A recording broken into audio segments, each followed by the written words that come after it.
And welcome, Hoosier fans, to another episode of Doing the Work, the first show on the Back Home Network covering IU women's basketball. I'm your host, Jeff Marlow, along with my co-host, Kathy Amos, tonight. And tonight, we're discussing your number one seed Indiana Hoosiers loss to the number 9 seed Miami Hurricanes from Florida, 70-68, a heartbreaking ending to a historic season for the women's basketball team at Indiana. They will finish the season 28 wins and 4 losses for the IU women. But let's start this show the way we start every show, and that's with our banner moment. And Kathy, I think the only thing, I had a couple things in my mind, especially as it looked more like in the fourth quarter, we weren't going to finally get over the hump. But then I changed it in the last 30 seconds of the game as I'm going to give the banner moment here tonight for Yarden Garzon, the freshman who drilled the step back three off a sweet behind the back pass by Grace Berger, but a step back three by Yarden Garzon that tied the game with 6.6 seconds to go and looked like it might be the shot that finally, get us to overtime and we'd win it there. But unfortunately, Miami made just one more play down the stretch. So I'm going to go with Yarden Garzon's three as the banner moment tonight. And our banner moment is sponsored by Home Field Apparel. Home Field is constantly releasing new schools or updating their products for schools in their existing line. You are bound to find something for you or anyone in your life that just loves great collegiate gear. And with March Madness going on, keep your eyes out for even new stuff. They just released 4 new IU women's shirts. Not only do you get quality apparel, but you're supporting an Indiana-based business that has its roots in the Kelley School of Business. Go to homefieldapparel.com and use our promo code HOME, H-O-M-E, to get 15% off your entire first order. That's promo code HOME for 15% off. And once again, the website is homefieldapparel.com. Wear one for the team.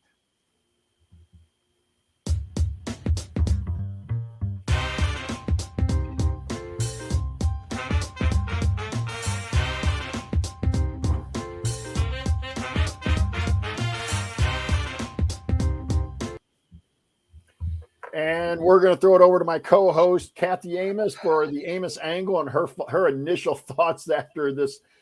It's breathtaking in a not so good a way. Yeah. Heartbreaking, Jeff. I think you nailed it right there. Heartbreaking. I'm honestly at a loss for words. And if anybody knows me, that's pretty rare for me to be lost for words. Boy, we just have had so much joy from this team all year. And I think we'd all just kind of expected that we are going to continue seeing joy and celebrating with them.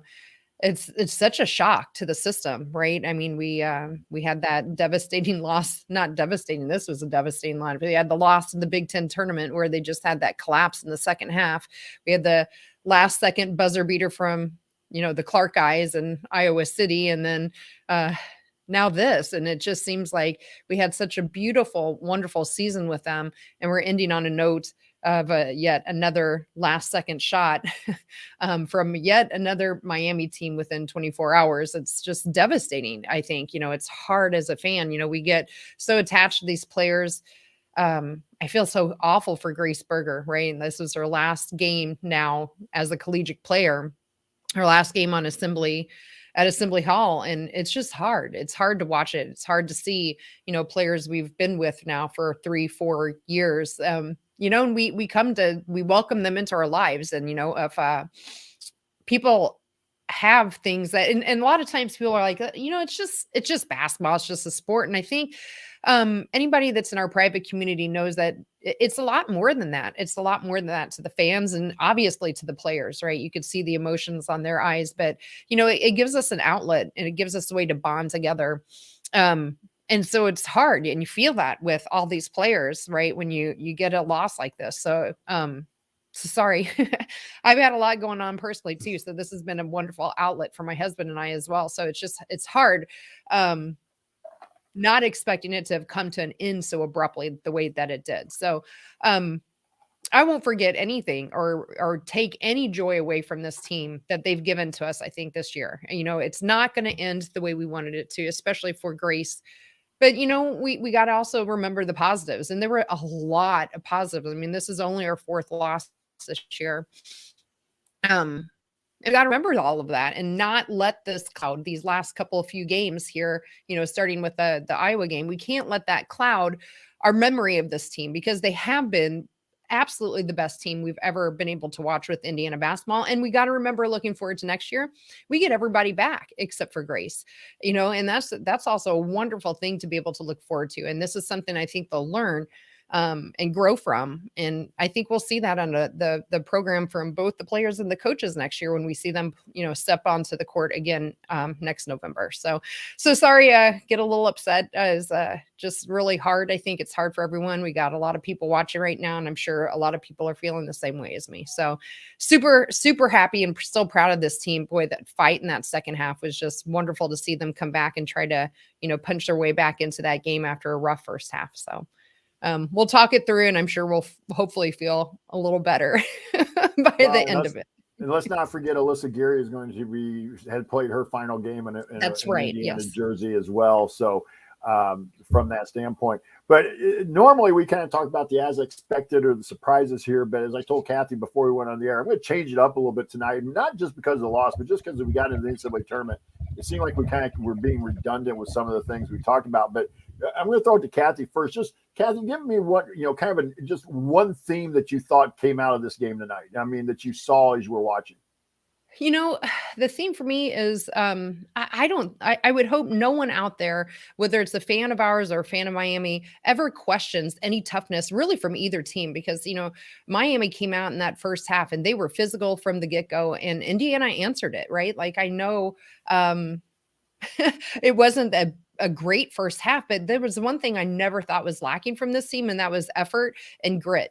And it really came out in that second half. They obviously went into that locker room and they talked with each other, and they made some adjustments, and they came back out punching, right? I mean, we outscored them 19-8 in that third quarter. It was fantastic. And so I don't think that's anything anyone should ever question, especially at this level of women's basketball, is the physicality that the women are going through night in and night out. And of course, it doesn't help when the refs don't call it. And I think they were equally bad on both sides of the court. But boy, were they physical tonight. I just thought, I hope no one is questioning their effort, their heart, or their physicality tonight, because I think Indiana answered that after the first half. Yeah, and I think one of the themes I'm going to go to is one of the things that we saw with this team throughout the year, the few times that they saw it, athletic guards gave them problems. And we saw that tonight from Miami. We saw it a little bit with Illinois. Both times we played them, we were able to overcome it. We saw it a little bit from Ohio State, especially in the Big Ten tournament. Once J.C. Sheldon was, if you had a chance today to watch them, again, Ohio State advancing as they were able to pull out one in Columbus. But J.C. Sheldon, healthy J.C. Sheldon makes that an entirely different team. And you kind of watch, the Michigan State games, we struggle with their guards. And so it just was one of the overall themes. And I thought finally in the second half, as you mentioned, they were able to make a couple adjustments. They were able to make the guards for Miami work a little harder, where in the first half, I thought the Miami guards were just comfortable. And I think, what were they, 6 for 9 at one point on threes for one? They were driving. They were getting basically anything they wanted. And so that was just one of the themes was, again, struggling with some really athletic guards. But the other thing, too, being able to finally make some adjustments. It took a little longer than maybe we would have liked, but I just thought that was something that, and we see a lot of people in the Workaholics. We appreciate all of you here in the Workaholics who are live with us on YouTube. But, it just, to me, that's kind of one of the things that you look at over the last 3-4 games where we struggled. And as people are pointing out, I just think it was the athleticism of the guards, and that's just something we're gonna have to get a little better with. So, Kathy, what else another theme that you saw tonight?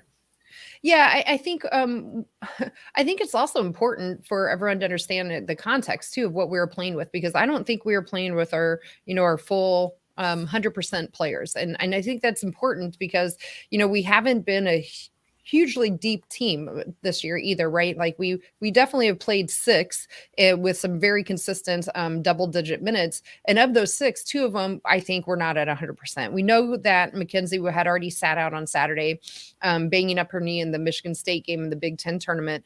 In that first half, I didn't think Mackenzie looked like her normal self either, and it looked like they were trying to maybe kind of pace her along because, they were bringing her in and then taking her back out, and then they'd put her back in, and it just seemed to hurt the flow. And, Mackenzie only had 4 points in that first half. And it felt like that really, it stemmed from, I think, her probably not being 100% comfortable in her team, as well as the in and out of the game. She couldn't get into the flow. But those of you maybe who didn't miss it, I think Sarah was playing sick as well. And she looked really slow and off tonight as well.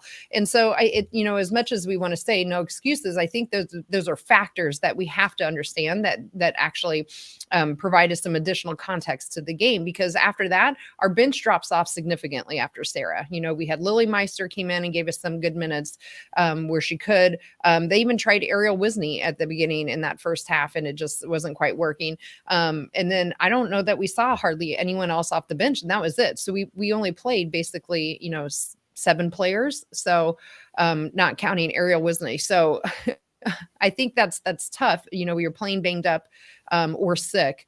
Sarah was almost at one point, we weren't even sure she was playing. So no excuses. You got to get the job done. But on the other hand, you also have to have, context around, what's going on with the team too, I think.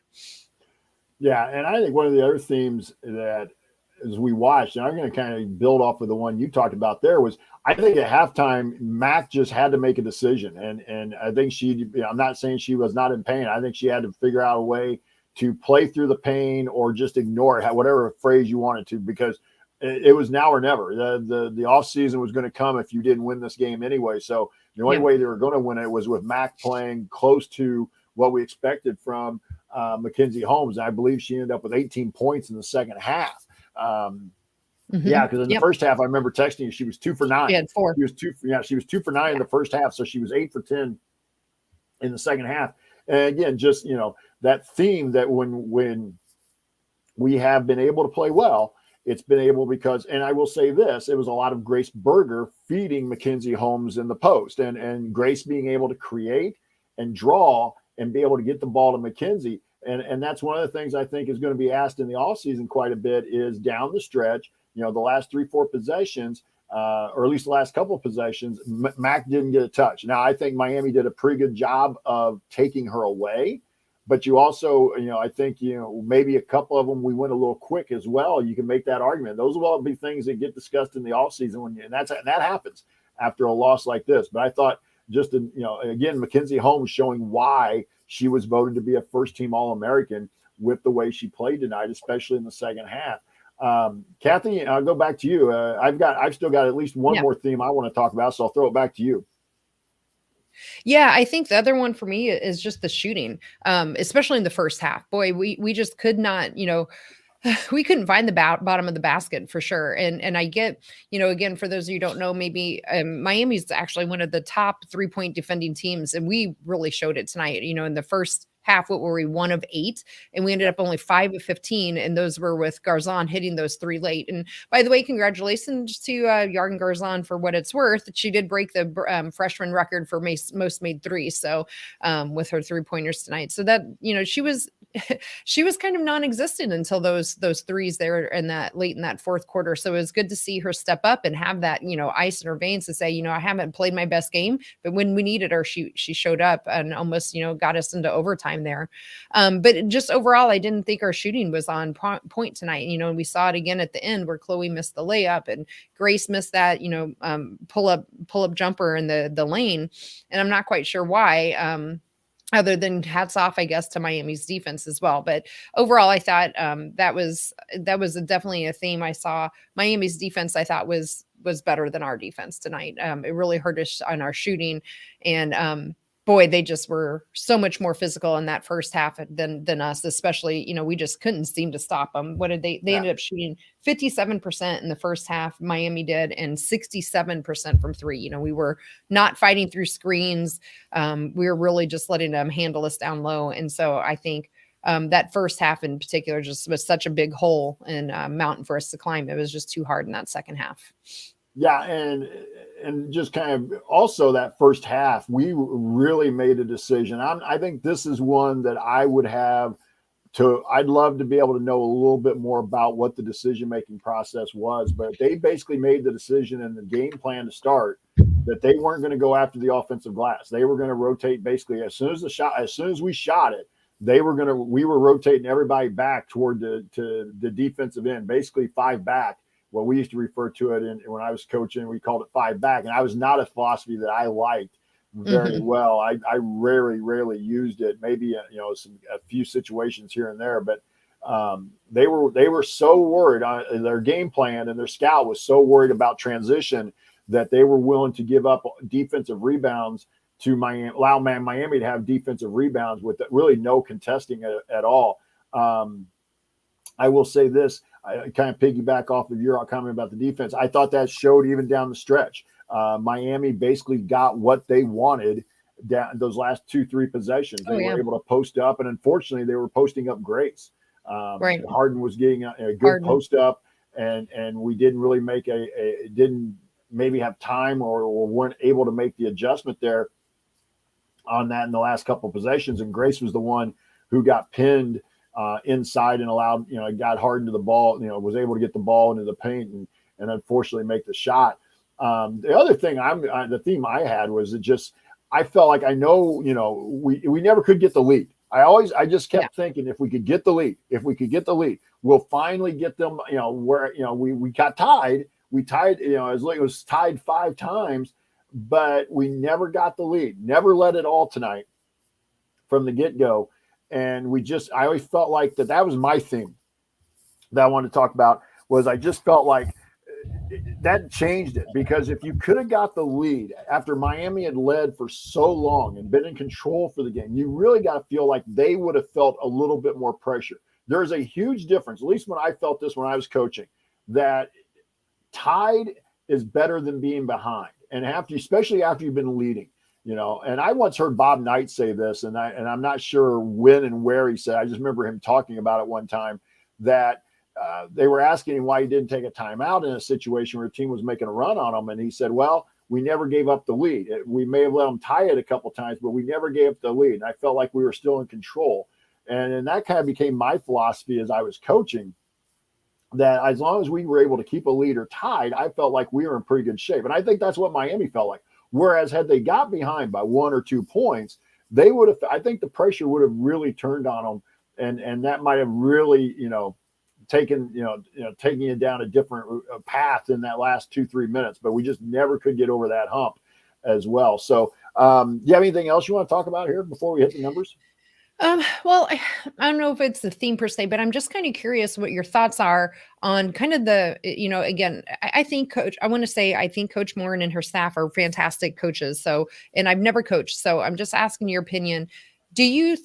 Would you have called it differently first on that play at the end, not to go to Mackenzie, because I don't think she touched the ball for at least the last minute and a half. And I was surprised that we didn't go down to her. And I was also surprised with the defense, especially in that last play. I just felt like we all knew Harden was going to get the ball. Do you front her more, or do you do anything different defensively? So I'm just wondering, kind of, again, we're second guessing, armchair quarterbacking, whatever you want to call it. Would you have called something differently offensively and defensively in that last minute? The only thing is, and again, you guys all know, for at least maybe I'll make sure I preference this. I disclose this for people. I hosted the Grace Berger show last year, so I obviously have, some affinity for Grace and have gotten to know her a little bit. I did think that Grace's shot was not necessarily a bad shot. It's a shot that Grace Berger's hit before. I just thought it was a little quick. I would have liked to see them run maybe one more, get to a second option there or at least get it to where Mac would have had a chance to get a touch. And if they doubled her, then kick it out. But I just thought that was, again, you can't wait too long. You were behind. So you had to get a shot up because you want to make sure you get a chance for an offensive rebound, or you can foul and get the clock stopped and you get another chance. So we got to, you were looking at that. I think the thing I would have done is with what Harden on that was I would have fronted her. I would have made them have to lob it over the top of me, whereas Grace really was fighting to stay behind it. If you go back and really watch that, at least from what I saw, she was really looking like she was wanting to make sure she didn't give up anything to the rim. And I got to wonder if it surprised them a little bit. I'm with you. I thought Harden would get it. I was maybe a little surprised they fed it right to her off the inbound. I would have thought maybe try to screen down a little pin down screen to get her the ball. But the other thing I might have thought of is, again, Grace has good size, so I'm not sure about a switch, but you might have tried Yarden just to, and have Yarden front or two just to be a little bit somebody to throw over the top. But the other thing you could do there, and I'd have to go back and watch the play again, Kathy. I came in here right pretty much as soon as the game was over, so I didn't really watch the end on some of the replays on with Harden's shot.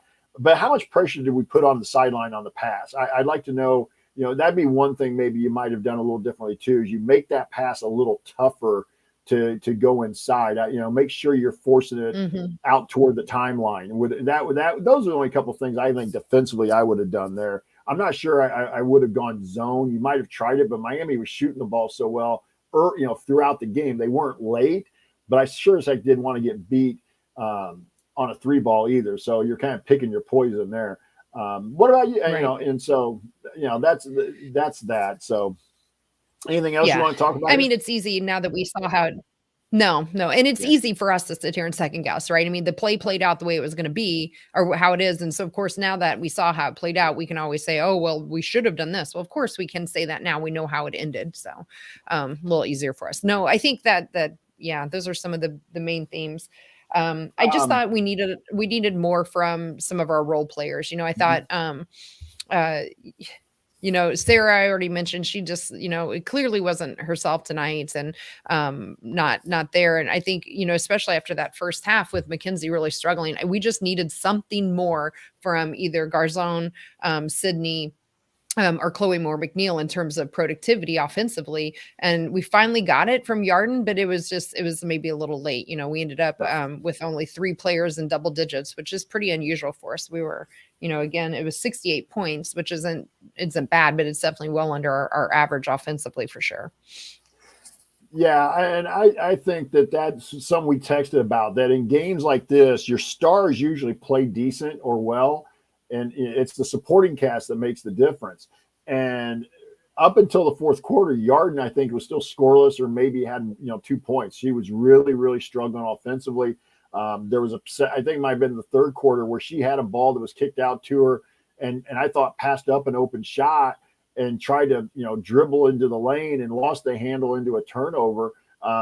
Sydney Parrish is one that has been a very good player for this team all year long. Only gets 4 points. We talked about Scalia only getting 4 points and may have been battling some illness, but we just and Chloe finished with 9, but it may have been the quietest 9 she had all year. From that standpoint, and so and most of those are from free throws too. So yeah, and Chloe's gonna go into her off season, whether we like it or not. She's going to have to go. She's going to go into the offseason. Nobody's going to have to remind her, but she, blowing pretty much a point blank layup that would have given you the lead, with under, 30 seconds to go. And that's just one of those, she's going to have to kind of look in the mirror at herself and be like, I'm going to use that as motivation to make sure that if I'm ever in that spot again, that doesn't happen. But that was one of the things I was going to mention. Also, I want to make sure, and you talked a little bit about this, and I think maybe let's talk about this real quick here, because I know we'll have some postseason shows. But for me, again, I'm a little biased because of my history with her. But, unfortunately, the way it went out in a loss, that tonight was the last night Grace Berger was ever going to play in Assembly Hall one way or another. And unfortunately, it's going to go out with the loss. But I think everybody needs to remember that you just watched one of the greatest Indiana women's players ever over the course of the last 5 years. When you have the discussion 20 years from now of best players in Indiana women's history, if she's not at the top, she's in the discussion of who is at the top. When you look at what she did in terms of points, rebounds, assists, her leadership, and Coach Moore has talked about this a couple different times throughout the year, that really for them, getting Grace Berger to commit when she was in high school was a huge deal for them. They really felt that Grace had that kind of ability, even though Grace may have not have been a top 20, top 15 type recruit. they felt like she was a game changer for this program. And I just hope people will remember the pleasure they were able to get watching that young woman play over the last 5 years wearing the cream and crimson. Yeah, absolutely. And, it's something we should remind ourselves of next year when we have Mackenzie for just one last year as well, too, because I think she's a special player, too. So, Yep. So let's go on. Let's talk about let's go inside the numbers real quick. And Kathy, we'll go with you. You can pick a team or an individual if you want to start out with. Gosh, I don't even know where to go with this. Probably rebounding. Let's start with rebounding. We got out rebounded, and it felt a lot more lopsided than it was. They out rebounded us 35-29, and you kind of touched on this a little bit. It really seemed we just had no interest in offensive rebounds. We ended up with only 9 offensive rebounds, and that was shocking to me. And especially when, you're only shooting, we only shot 35% field goal percent. Oh, that's for in the first quarter, and 33% in the second quarter. In that first half in particular, I thought that really hurt us, where we were shooting the ball and we weren't making it, but there was nobody down there to rebound, because they were even sending, it felt like, Mackenzie down back to play defense. So they clearly were concerned about Miami's transition game. And I think that hurt us in the end, because we just really, I'm trying to see if I can find the second chance points. I don't think we had a whole lot of second chance points. And if we did, I don't think there were 5. That was it. 5. I found it. 5 second chance points. And that's just that doesn't seem like kind of our game to me. So that offensive rebounding in particular being that low in second chance points was definitely on the negative side tonight. Yeah, I'm going to kind of jump into the same thing you were mentioning about the kind of the specialty stats, as I like to call them. If you would have looked at some of these stats, I think you're going to sit there and, well, how did we lose? Mm-hmm. Because we outscored them in the paint 34-24, which maybe it was, you would have liked for it to be a little bigger, but we outscored them points off turnovers 13-7. We outscored them in second chance points 5-3. The only place we really lost out to them was on fast break points. They outscored us 12-4. So you look at some of those specialty stats and you're kind of wondering, and of course in a 2-point game, every little bucket matters, and that's the other thing, kind of go back into the theme a little bit. Everybody's going to talk about the end of the game. And we do that as fans. And sometimes coaches, your first thought is after a game is like, gosh darn it, we didn't execute down the stretch. Reality is the game, there's any one possession you can go back to. The one I mentioned about Chloe, you can go back into a possession in the first quarter that we, that we didn't execute. I mean, there's however many possessions in the course of a game that you lose by 2 points. You can find a possession and be like, sure. Yeah, that possession, everybody wants to focus on the end, but the possessions at the beginning of the game, the possessions in the third quarter, we had that stretch in the third quarter. We got back to 3, and then we went ice cold and turned it over a couple times. And so that was, so, but everybody will focus on the end. But there were, in a one possession game, there were plenty of possessions that we could really kind of go back to and be like, gosh darn, I wish we had that one back. Yeah. And to your point, Jeff, I felt like this game was really lost in the first half. We just dug such a big hole going down 12 points at the half. And I mentioned it a couple times. I just think the physicality of Miami seemed to surprise them. And I said that to my husband on Saturday after watching Miami claw back after they were down by 17 at one point on Saturday in their first game. And they just came out, and their physical and toughness was just, I was like, we're going to have trouble with them. And it seemed to take us by surprise. And I felt like that first half is when it was lost for us, not in the last minute. Cause it's, it's a 40-minute game, and we probably shouldn't have been in that position to begin with, but we just never could seem to get past that hump. We made a great effort in the third quarter to only be down 1. We just never could seem to get ahead and then pull ahead enough that it didn't matter what happened in that last minute. Yeah. And I think also, Kathy, we kind of got lulled into this idea that Miami didn't have a good post player. Well, at least tonight, the Padande girl finished up with 19 points, 7 rebounds, and 2 blocks. I mean, she pretty much played, and if you're Miami, that's neutralizing Mackenzie Holmes. And Mackenzie finished with, we said 22 points and 9 rebounds as well, and 2 blocks. I mean, basically Miami got a draw out of that matchup, and I'm sure they would have thought if they could get that, they were in pretty good shape. And again, we said that Mackenzie didn't play well in the beginning, but Yeah, I'm with you. The game kind of was, you felt like the game was really at the beginning, in the first, especially in the second quarter. We made that little run to get close. You felt like we were maybe finally going to push in here. And then they made the run to finish out the half. And the next thing you know, we're down 12 at the half.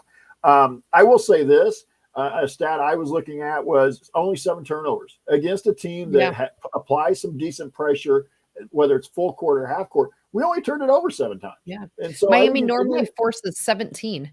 Yeah. So it may not have felt like it, but we took care of the ball. But exactly.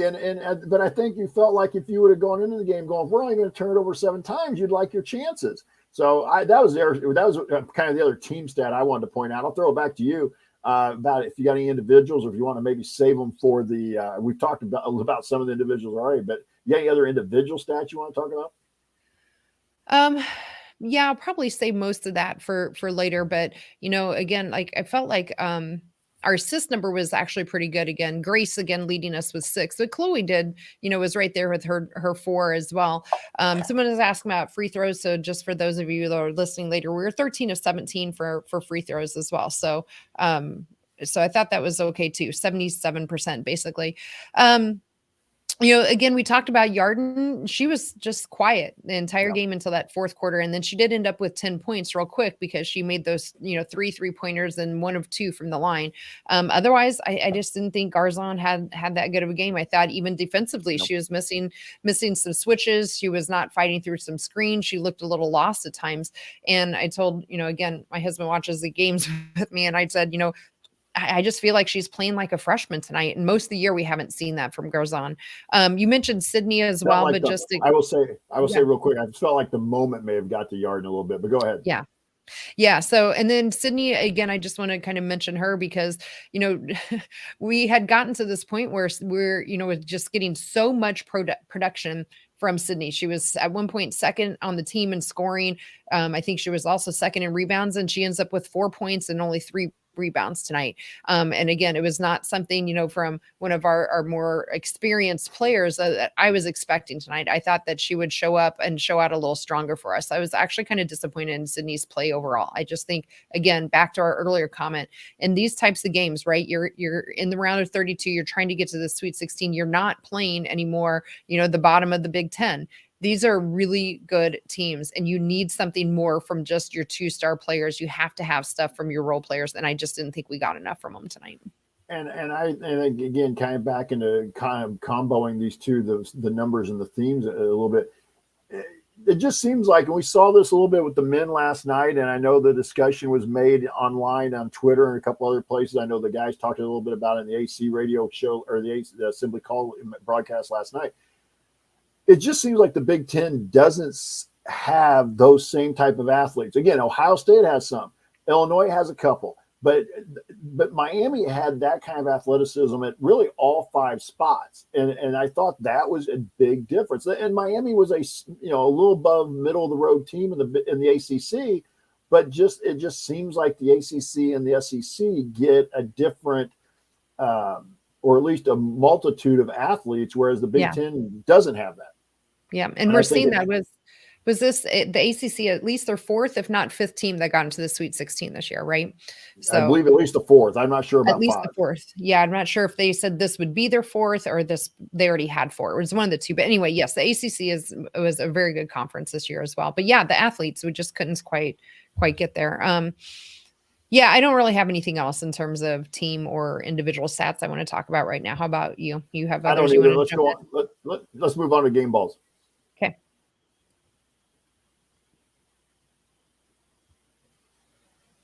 All right. So we'll go on with game balls here. And for those of you who are watching on the live YouTube feed, Kathy has the scroll across the bottom of the screen. Mackenzie Holmes leads with 15 game balls, followed by Grace Berger with 7, and then Sydney Parrish 3, Yarden Garzon 3, Chloe Moore McNeil 2, and Sarah Scalia with 1. And as we always do here, the host always allows the co-host to go first on the game ball selection. And so we're going to let Kathy go first tonight. Yeah. You know what? I'm going to give it to Grace Berger. I know she may not have led in scoring. You know, everyone probably wants to look at Mackenzie's 22 points. But I thought Grace from beginning to end, I mean, she played the full 40 minutes. She never sat in this game. I never once questioned her grit, her determination. Her 3 turnovers were kind of a little tough to swallow. One in particular, there was a really bad pass she made. But overall, I thought Grace was by far the leader tonight on that floor for us. Without Grace, again, she's the straw that stirs our drink, right? And I just think that we wouldn't have had the season, and we did without her. Even when she wasn't playing, I think she was quite the leader from the sideline, and I thought Grace to me had the game that we needed tonight from her. So I'm voting for Grace for my game ball. Yeah, I'm going to make that unanimous, mainly because without Grace Berger in the first half, this might have been really ugly. Grace Berger almost single-handedly kept us in the game in the first half, and at least within striking distance. We're down 12. It wasn't even a pretty half from that standpoint, but it wasn't like Grace kept us win 4 or 5. It just, what she did, she had 10 points alone in the first half, along with, I felt like she was the one player that wanted the ball. And there were several times that first half I felt like there were kids who were just wanting. As soon as they got it, they were looking to get rid of it. They didn't want to be able to have to make the play, especially once the lead got up around double digits or more. And whereas in the second half, I didn't see as much of that. So I got a feeling the second half, the halftime, one of the halftime speeches was, or part of the halftime speech was, hey, you guys are here for a reason. We recruited you to be this kind, to play at this level. Quit being afraid of it. If you get something, take it. And I thought in the second half, I didn't see as much of that passing up stuff as I saw a little bit in the first half. But I'm going to go with you. I thought Grace Berger tonight was the best player that, overall for 40 minutes on the floor for us. Yeah, I agree. So that'll give Grace 8 game balls for the season. Mackenzie Holmes will be the winner of the game ball awards this year. That's pretty much decided anyway, but she had 15 long ago. But unless Grace was going to win every one from here on out, she still couldn't have caught her. So, but Grace Berger will finish with 8 game balls here on the Doing the Work. We'll move over to the Hustle Award, where Sydney Parrish leads the way with 8, Chloe Moore McNeil with 7.5, Grace Berger and Lily Meister each had 4.5, Lexi Bargesser with 2, Sarah Scalia with 1.5, and then Alyssa Geary, Yarden Garzon, and Caitlin Peterson had 1 each. And Kathy, I'll let you go first on the Hustle Award. Yeah, I'll go ahead and give my vote for Mackenzie Holmes. She struggled in that first half again. I thought there was probably a couple of reasons. Again, I just think that knee might be bothering her more than we might be thinking. I think putting her in and out just never let her get into the flow of the game, and Miami really took her out of it then when she was in. But boy, did she come back in that second half and really put on a show, putting up 18 points, most of those in that third quarter there. And she was really, showed why she's an All-American. I thought that she really had a great second half, and was happy to see that out of her, and ended up with 9 rebounds, almost a double-double for her. So so for me, I'm going to go ahead and vote for Mackenzie on my Hustle Award. Yeah, I'm going to agree with you. I'm going to make that again unanimous, because I was leaning the same way. I felt like Mackenzie, especially with that second half effort, deserved the Hustle Award, and I really felt like she was the only one. After Mackenzie, I would have been really struggling to pick somebody out for the Hustle Award. So Mackenzie Holmes will get her first Hustle Award here in the season finale for the IU women. It was one of the things that, for those of you who have been following us, and we appreciate all of you, the workaholics and stuff, and all the workaholics who have followed us all year long, and even going back into last year. The Hustle Award's always been such a fun part of the episodes, because it's so many people have been playing well enough to get that Hustle Award. And you see that when we had, what was it, 1, 2, 3, 4, counting out loud here, 5, 6, 7, 8, about 10 different people won a Hustle Award this year for the IU women. Yeah. So it tells you something about where the team was and how well they were playing throughout the season. 10. 10. So, counting Mackenzie and Knight. So, Kathy, I'm going to throw this to you, and I'll let you go first. And obviously, actually, I'll go first. I'll let you kind of think about what I say, and maybe you'll want to chime in, or you'll want to go somewhere else with it. Obviously, now with the lingering questions segment of this broadcast that we do every episode, obviously there is no more season this year, and Mr. Coach Marlow giving you the cliche of the night. But I guess the lingering question is, what does this team look like next year? I don't think you'll see people leaving. I don't think you're going to have a mass exodus with the portal. I think you're going to see almost every one of these kids back. I think you're going to, Grace Berger's the only starter that will definitely not be back. And really, in terms of somebody, the only person who got a lot of major minutes throughout the season. So you really only have to plug in one person here. The recruiting we'll talk a little bit more about the recruiting in the offseason. We've got a couple of really good recruits coming in, one from Texas, one from Illinois, who are both Gatorade Player of the Year. But I think the lingering question is, when we talk about next year's team, is, again, you'll have Mackenzie Holmes and you have a first-team All-American, but can this team be a little more? And again, this is a team that scored 80 points a game, high 70s, almost 80 points a game. What will the offense look like? Will it be as much, sometimes mid-range as we saw with, and of course, Grace Berger was a lot of mid-range.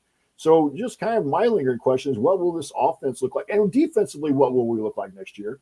And again, kind of third part here, who will be the leader? Because Grace Berger has been kind of the heart and soul and the leader of this group for the last 2-3 years.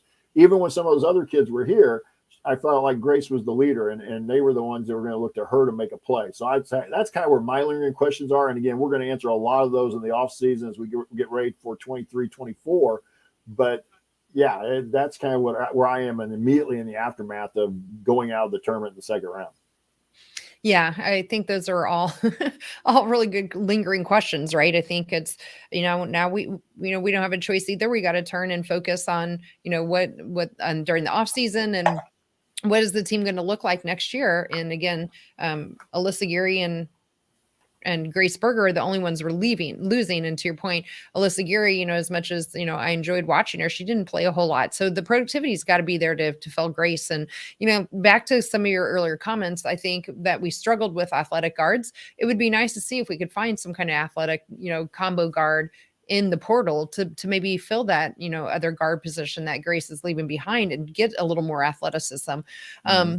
The other thing I really am hoping that we'll start to see then is more consistency from our role players night in and night out next year. So again, I think that really hurt us tonight. And so I'm looking during that offseason to have some growth from Garzon, from Sydney, and from Sarah, so that next year they can come back, and whether they're on the bench or coming in off the bench or starting or whatever the role ends up being next year, I would just like to see a little more consistency from them. So I think the leader is going to be Mackenzie next year. She's always being shown on the, YouTube, or excuse me, on Twitter and on TV. And seems to be the ones that's most vocal in the huddle. And so I think Grace was our silent leader. I think Mackenzie was our vocal leader, and I expect her to fill that role next year too.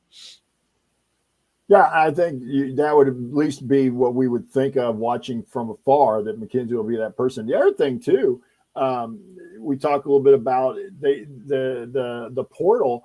You do have Caitlin Peterson scholarship that will be available. They've basically used Grace's scholarship and Alyssa Geary scholarship for the two incoming recruits. So you would have one there. The other thing, Kathy, I want to talk to you about, and I know this is going to sound like everybody's going to be, oh, Marlow's bringing something up we haven't talked a ton about. They were better than this. You look at the box score tonight, and again, you can say it's second round of the NCAA tournament. Miami had 9 players who got 7 more minutes or more tonight. We had 6. And I get that somewhere along the line, I think that when we have do a little more deeper post-mortem on the season, I think we're going to look at the minutes that were played by, again, the top 6 or 7 kids. And I got to wonder if that's what caught up to us at the end of the season. And again, I'm not blaming Coach Moore. I'm not trying to say what she's doing is wrong, but I do wonder about the minute load. And we have a lot of questions, and a lot of questions have been raised in the Workaholics here on the YouTube chat about what happened these last 3-4 games. Because I also want to say, I did see this in the chat. That Iowa game wasn't that bad game. Yes, we lost, but you're one possession away from winning it, and on the road. But I think a sold out road too, right? And I was there, and I can absolutely testify to how loud it was in there. It was incredibly loud and deafening, and we were down by 10 points, I think, at least once, if not twice, and battled back and only lost in the last second shot. So yeah, I don't think we played bad in that Iowa game.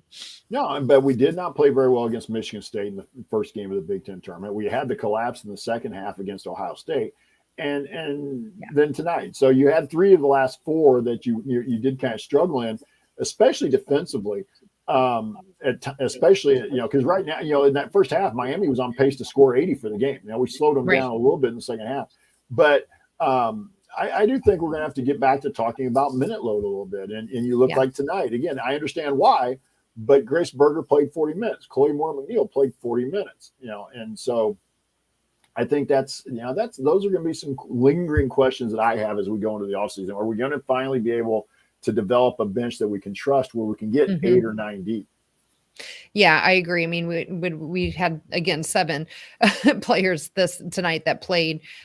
No offense to Ariel Wisney, sorry. Right. She didn't even officially log a minute according to the box score. So And 7 players that played, and we just can't continue to have that and think we're going to go deep into the tournament. We didn't, and I'm sorry not to interrupt you, but Lily only played 5 minutes. Yeah.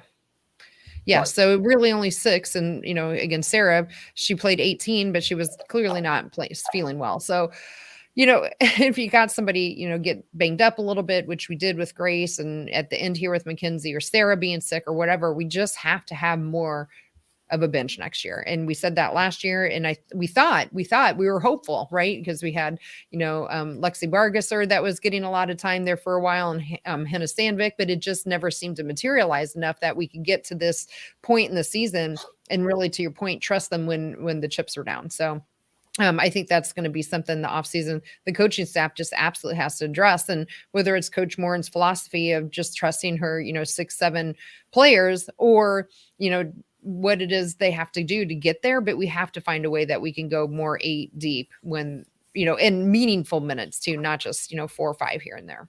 Correct. So, yeah. Anything else you want to throw in here for a lingering question? I've given you mine. No, I think that's enough.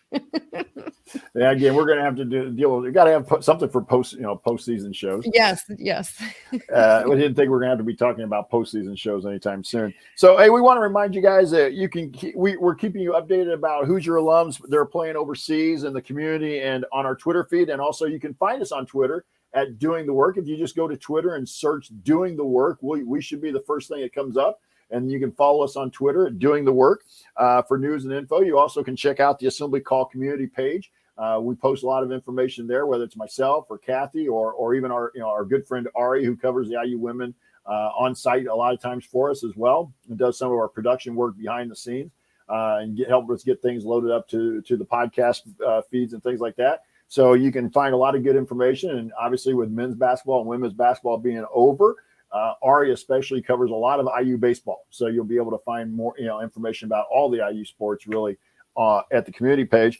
At this point, Assembly Call Radio will be on Thursday night at their usual time. I'm thinking I didn't make it to the end of the show last night. I fell asleep as I was watching and listening. But I'm assuming they'll have a Thursday night show. Kathy and I are going to have to get together and discuss when we want to have another show. So follow Twitter and follow us in the community. We'll let you know when we're going to do our kind of postseason breakdown and stuff. I have some things coming up at the end of this week, and then Kathy has work obligations and things. So, it's, day jobs sometimes get in the way. Family time gets in the way of some things. So we'll get a post-game show in here the next week or so. Also be sure to catch and subscribe to the next episode of Crimson Cast, part of our Back Home Network, and the Hoosier, and also on the Back Home Network, our friend Amanda Foster, friend of the show, Amanda Foster, has a podcast on Back Home Network for women's basketball. You can also check her out there. Lost my page here. And then also don't forget, if you want to see us do the show live and be a part of the live chat, make sure that you subscribe to our YouTube channel, youtube.com/Assembly Call. And you can be a part of our private community as well. Join for free today at assemblycall.com/community. That's all the programming notes. There you go.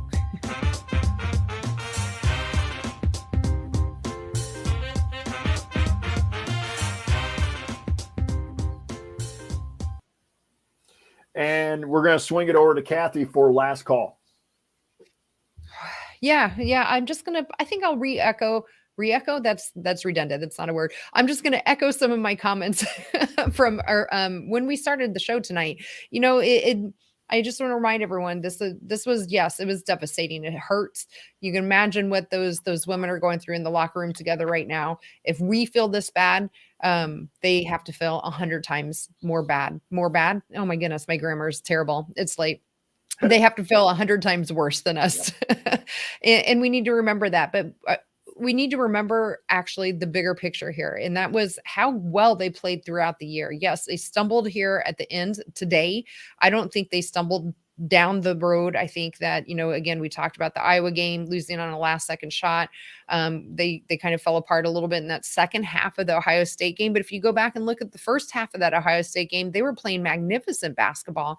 And we saw a lot of that from them this year. And I just want everyone to just kind of remember that. Remember, don't let this taint your view of what happened with the team because we didn't go as far in the tournament as we thought we were going to. Yes, we all thought they were Final Four caliber. They thought they were Final Four caliber, and they still are in our hearts, and maybe just not on that paper in the win-loss column tonight. Miami just had our number. I think you play this game 9 times out of 10, we win it. And I just think that Miami had our number tonight, and I just want to, again, remind everyone not to your judgment and your view on how this team was all year, because again, they set a ton of records. They gave us a lot of happiness. They gave us a lot of things to watch and to be excited about for the future, right? We are, again, only losing 2 players from this team, and with the possibility of adding a third person as well, in addition to our 2 freshmen. I just think we should just all remember that and stay positive about it and support our women in this off season that we're now heading into. Yeah, I think that's a great point, Kathy, that you look at what they did this year, not just the statistical records, the things that Grace Berger did, the things that Mackenzie Holmes did. Yarden Garzon, as you mentioned earlier, set the 3-point record for freshmen at IU this year with her performance tonight. But they won the Big Ten title for the first time in 40 years outright. They won it outright for the first time ever. So they did things. The crowd, and also kudos to the fans, including those of you in the Workaholics who made it to a game this year. They set an attendance record. They by far they have. I think Ari texted us earlier today that roughly, counting tonight, because he was estimating, roughly 145,000 people went out to watch IU women's basketball at Assembly Hall this year. By far, I mean by like 60,000 is more than we've ever had. In a season, watch the women in Assembly Hall. And I think that's, remember that they provided some really good moments and provided a lot. And Kathy and I had a lot of fun being able to do this show, coming in here talking about way more wins than if, imagine we were trying to do this show. Imagine we're trying to do this show on 4-28. 28-4 is a whole lot better show to have over the course of the season. But yeah, is it disappointing as a fan? Yes. Like Kathy said, though, the players and the coaches are feeling it too, and worse.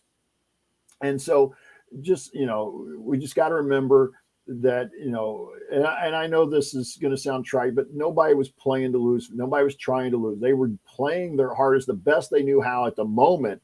And yes, it hurt to lose because we all had such high expectations. And I think we felt like we were finally having some national respect that we've been trying to get for the last 3-4 years. And just remember, though, it's a journey. And tonight, just kind of stop the journey. Next year, hopefully the journey will continue and it will go a little farther. And this program will continue to grow and grow. And so that's kind of what I wanted to finish up with. I thought Kathy raised some really good points. I wanted to kind of build off of her. So kudos to her for saying that first. So Kathy, got anything else you want to add in here tonight before we hit the road and leave our fans?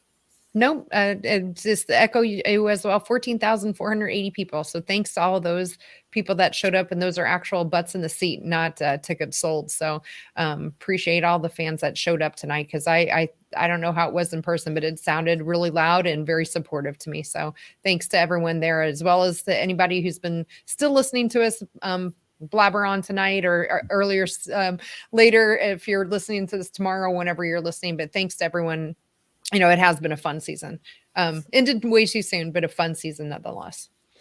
Yeah, I want to kudos. I want to ditto to what Kathy said. Thanks to all of you. And, for those of you who we've been able to meet over the course of the last couple of years of doing this show, whether at the meetups or just at a game here and there, that have had such great things to say to us. Thank you. I want to thank Kathy for being here, being my co-host, and she's and we should take at this point. We want to make sure we thank, for example, Seth Tao, Amanda Foster, Andy Bottoms, Jay Torrey, people who also made guest appearances on, or friends of the shows who were able to help us out on a game here and there.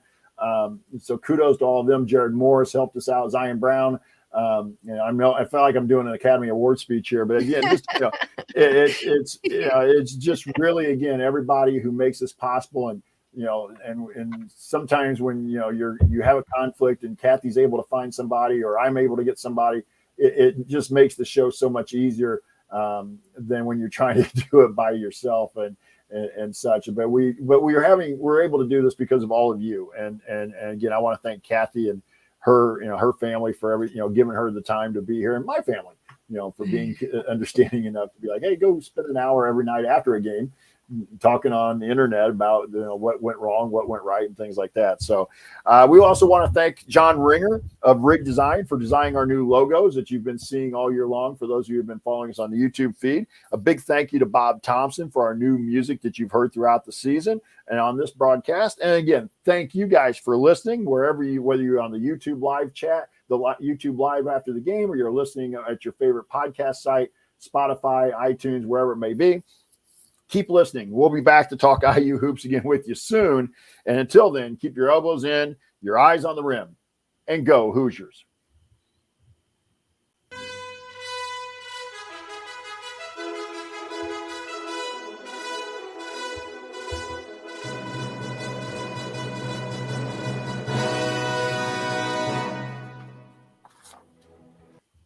All right. So, well, thank you, everybody. Kathy, yep. Thank you again. Yeah, thank you too, Jeff. I appreciate it. And my husband's still listening. Thanks to him too. He's so supportive of me doing this. And I saw him in the chat a little bit here tonight too. So thanks to him. He's been a big support in everything I do. So hey, we want to thank everybody. And like we said, we don't know exactly, but we'll be back on probably sometime next week, I would venture to guess, but we'll be back in a week or so to kind of do a postseason wrap-up show and post-mortem on a season that unfortunately ended about at least for me, one game too early. I mean, I could have been, losing in the Sweet 16 would have been a little bit like, but I could have at least lived with it a little bit better right now than I've kind of dealt with tonight. At least one more weekend. Yeah, I wanted one more. I thought we'd get another weekend. That's a good way of putting it, Kathy. So, hey, everybody, we've appreciated you guys for being with us all season long. We want to wish you a good night, and we'll talk to you again soon. Yeah. All right. Good night, everyone.